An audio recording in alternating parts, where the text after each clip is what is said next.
If you're American and you have a retirement account, the government might owe you money, not a tax refund, something bigger. The United States owes $34 trillion, more money than the entire GDP of China, Japan, and Germany combined. But here's what nobody tells you. The biggest creditor isn't China. It might be you. Your 401k, your pension, your grandmother's Social Security, they're all tangled up in this number.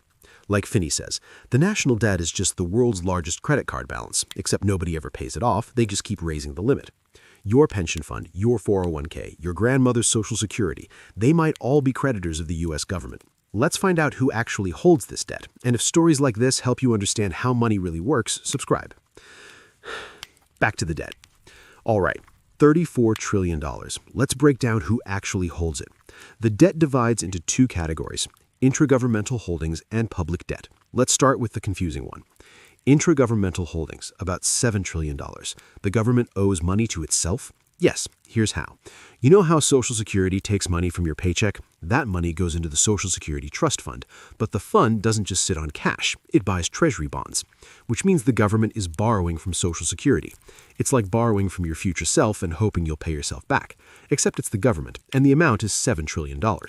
Same thing happens with military retirement funds, federal employee pensions, and Medicare, all buying treasury bonds, all technically creditors.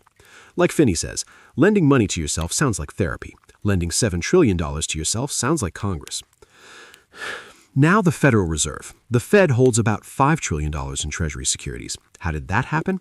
During the 2008 financial crisis and again during COVID in 2020, the Fed did something called quantitative easing. The Fed creates money with a keystroke, then uses it to buy government IOUs. This isn't a metaphor. They literally type numbers into existence. Remember when mortgage rates dropped in 2020? This is partly why. The Fed was flooding the system with money. The result is $5 trillion of U.S. debt is held by the institution that can create dollars. Like Finny says, the Fed can print money to buy debt. It's like being able to write your own checks and also be the bank. Very convenient. Now the one everyone talks about. Foreign countries hold about $8 trillion in U.S. Treasury securities. This is the part that makes headlines. China owns America. Let's look at the actual numbers. Japan is the largest foreign holder, about $1.1 trillion. Imagine you're a pension fund manager in Tokyo. You need safe assets for Japanese retirees. Where do you put it? U.S. Treasuries. Liquid, safe, reliable. China is second, about $800 million. That's down from over $1.3 trillion a decade ago. They've been quietly reducing. After Japan and China, United Kingdom, Luxembourg, Cayman Islands. Luxembourg, a country you could drive across in an hour, holds $400 million. It's a tax haven. The money isn't really theirs, it's just registered there. The point, actual foreign governments hold about 30% of publicly held debt. Significant, but not the majority. Like Finny says, everyone worries China owns America. The truth, American mutual funds own way more. Less dramatic, but more accurate. And if you're watching this from outside the United States, check your own country's holdings. Your government might be a creditor too. Now, the biggest piece of all. American investors, banks, and institutions hold over $14 trillion. Who are these people? Mutual funds and ETFs, Vanguard, Fidelity, BlackRock. Your 401k probably owns treasury bonds. Seriously, check your retirement account. You might own treasuries right now. Pension funds, state and local government pensions, corporate pensions. Remember Margaret, the retired teacher in Ohio? Her pension fund is part of this $14 trillion. So here's the obvious question. Why does everyone keep lending money to a country that's $34 trillion in debt? Shouldn't they be worried? The answer is complicated, but basically, no. 3 reasons. The dollar runs the world. 60% of global reserves. Oil priced in dollars. International trade settled in dollars. When everyone needs dollars, everyone needs U.S. debt. And the safest way to hold dollars? Buy treasury bonds. This creates constant structural demand for U.S. debt. Like Finny says, the dollar is like English. Not perfect, but everyone speaks it and everyone needs it. Think about it from an investor's perspective. You have $100 billion to park somewhere safe. Where do you put it? Europe? Until recently, interest rates were negative. Japan? 0 yields for decades. China? Currency controls, political risk. You might not get your money out. Emerging markets? Too risky for huge sums. The U.S. Treasury market is liquid, deep, and safe. It's not that the U.S. is perfect, it's that everywhere else is worse. Like Finny says, U.S. Treasuries aren't the best investment. They're just the least bad one in a world of bad options. Here's what nobody wants to say out loud. The U.S. borrows in dollars, and the U.S. can print dollars. Theoretically, they can never run out of dollars to pay bondholders. This doesn't mean no consequences. Print too much and you get inflation. But technical default, where the US simply can't pay? Very unlikely. As long as the world accepts dollars, the US can always pay. Like Finny says, the US can always pay its debts. The question is whether what they pay you is worth as much as what you lent them. Okay, we know who holds the debt, we know why they keep lending, but should we actually be worried? Two perspectives. Some economists say, don't panic. Yes, the debt is $34 trillion, but the US economy is $27 trillion per year. A $500,000 mortgage is crushing on a $50,000 salary. It's comfortable on $500,000. The US makes $27 trillion a year. That's the argument for call. When rates are low, carrying debt is cheap.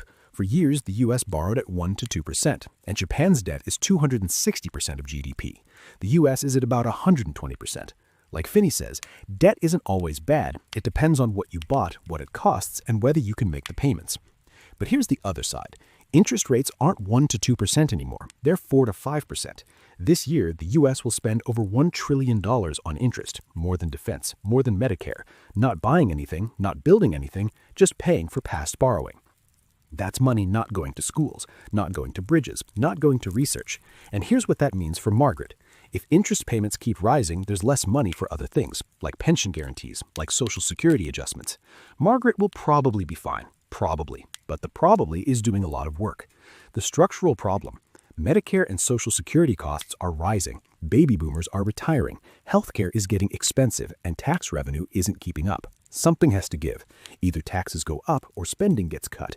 Or we keep borrowing and hope the music never stops. Like Finny says, the US isn't bankrupt, but the trajectory? Imagine driving toward a cliff and arguing about the speed limit. So what does this mean for you? Let's talk practical implications. If you own treasury bonds directly or through funds, you're a creditor. Generally, this is safe. The US has never missed a payment. But watch inflation. If inflation runs higher than your bond yields, your purchasing power is shrinking. Real returns after inflation is what matter. Here's the uncomfortable truth. Part of your taxes go to pay interest on debt, and that portion is growing every year, which means less money for other things you might want. This is the trade-off nobody talks about. Could the US have a debt crisis? Unlikely, but not impossible. More likely than a sudden collapse, a slow erosion of the dollar's purchasing power, gradual inflation chipping away at savings, a forced reckoning on spending and taxes. Not apocalypse, but adjustment. And adjustments have winners and losers. So who does the US actually owe money to? The government owes itself $7 trillion. The Federal Reserve, $5 trillion. Foreign countries, $8 trillion. American investors and institutions, $14+ trillion. The biggest creditor of the United States is the United States. American pension funds, American retirement accounts, American banks and insurance companies, and maybe, if you own treasury bonds, you. It's not shadowy foreign villains, it's your grandmother's Social Security, your teacher's pension, your own 401k. It's Margaret, the retired teacher in Ohio, still has no idea. This is both reassuring and concerning. Reassuring because we're not owned by China. Concerning because the problem is domestic. We owe the money to ourselves, and ourselves is going to want to get paid. Like Finny says, the national debt isn't someone else's problem. It's sitting in your 401k, and one day you're going to want that money. The question is whether it'll still be worth what you thought. $34 trillion, and now you know who holds it. If this made the national debt actually make sense, hit subscribe. We do this every week. Take a massive, confusing money topic and break it down. No jargon, no agenda, just clarity. So here's my question. Does it matter that we mostly owe the debt to ourselves? Does that make it safer or just mean the problem is closer to home? Drop your take in the comments. I read them. Watch next, the family that invented modern banking and paid for the entire Renaissance, the Medicis. How one family's fortune shaped the world. See you there.